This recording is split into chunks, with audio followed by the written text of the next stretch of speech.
নমস্কার বন্ধুরা, টুয়ার রান্নাঘরে সকলকে স্বাগত জানাই। আজকের রেসিপি লাউয়ের ঘন্ট। বড়ি দিয়ে লাউয়ের ঘন্ট নিরামিষভাবে তৈরি করব। প্রথমে লাউটা কেটে নিচ্ছি। খুব তাড়াতাড়ি লাউ কাটতে হলে কিভাবে কাটবেন দেখে নিন। প্রথমে মাঝখান দিয়ে কেটে ছোট ছোট টুকরো করে নেব। আর লাউ সব সময় জলের মধ্যে কাটবেন, তাহলে লাউয়ের যে আঠা আছে তার জন্য লাউটা কালো হয়ে যাবে না।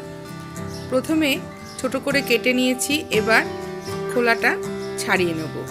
খুব তাড়াতাড়ি খোলাটা উঠে যাবে।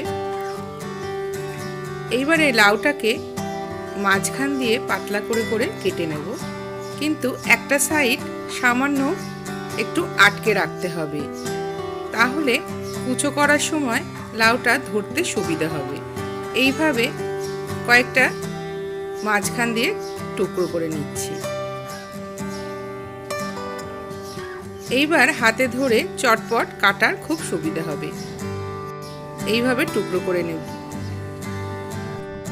সব লাউটা কেটে নিয়েছি, একবার ধুয়ে নেব।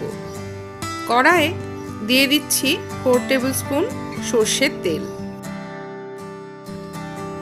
তেলটা ভালো মতন গরম করে নিতে হবে, তারপর বড়িটা ভেজে নেব। বড়ি ভাজতে গেলে প্রচুর তেল টেনে নেয়, তাই বড়িটা যখন ভাজতে হবে একটু ধুয়ে নিয়ে তারপরে ভাজতে হবে, তাহলে বড়িতে তেল কম টানবে। একটু লাল করে বড়িটা ভেজে তুলে রাখবো।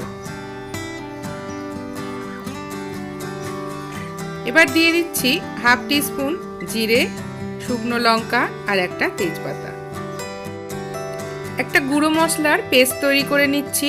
1/2 টিস্পুন হলুদ গুঁড়ো, 1/2 টিস্পুন ধনের গুঁড়ো, 1/2 টিস্পুন জিরের গুঁড়ো আর পরিমাণ মতন লঙ্কার গুঁড়ো দিয়ে একটা পেস্ট তৈরি করে নেব। তেলের মধ্যে দিয়ে ভালো করে নেড়ে গুঁড়ো মশলাটা ভেজে নিতে হবে। দিয়ে দিচ্ছি একটা টমেটো আর পরিমাণ মতন লবণ আর চিনি। 2-1 মিনিট নেড়ে চেড়ে টমেটোটা ভেজে নেব, যাতে টমেটোটা একটু নরম হয়ে যায়। নরম হয়ে যাওয়ার পর দিয়ে দেব 1 টিস্পুন আদার পেস্ট। আরও 1 মিনিট আদা দিয়েও ভেজে নিতে হবে। ভাজা হয়ে গেছে, এবার দিয়ে দিচ্ছি কুচনো লাউ। এখন নাড়াচাড়া করা যাবে না, ঢাকা দিয়ে কিছুক্ষণ ফুটিয়ে নেব, তাহলে লাউটা কমে যাবে। তারপরে এটা নাড়তে হবে। 5 মিনিট পর লাউটা আমি ভালো করে নেড়ে দিচ্ছি, দিয়ে ঢাকা দিয়ে আরও কিছুক্ষণ লাউটা সেদ্ধ করব। যতক্ষণ না লাউটা সেদ্ধ হচ্ছে ততক্ষণ ঢাকা দিয়েই এটা করতে হবে। আরও 5-6 মিনিট পর ঢাকনা খুলে লাউটা চেক করে নেব যে লাউটা গলে গেছে। এইবার দিয়ে দিচ্ছি বড়ি আর কয়েকটা চেরা কাঁচা লঙ্কা। এই সময় একবার টেস্ট করে নিতে হবে, যদি লবণ আর চিনির প্রয়োজন হয় দিয়ে দিতে হবে। ভালো করে মিশিয়ে লাউটাকে শুকনো করে নেব।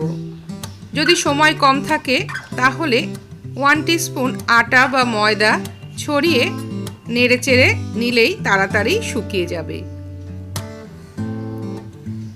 এবার দিয়ে দেব কিছুটা গরম মশলা। লাউটা আমার তৈরি হয়ে গেছে আর বেশ শুকিয়েও গেছে। এর থেকে বেশি শুকনো করলে ভালো লাগবে না, এই রকমই আমি নামিয়ে রাখবো। নিরামিষ লাউয়ের ঘন্ট গরম ভাতের সাথে ভীষণই ভালো লাগে। আপনারা বাড়িতে অবশ্যই ট্রাই করবেন, আর ভালো লাগলে লাইক করবেন।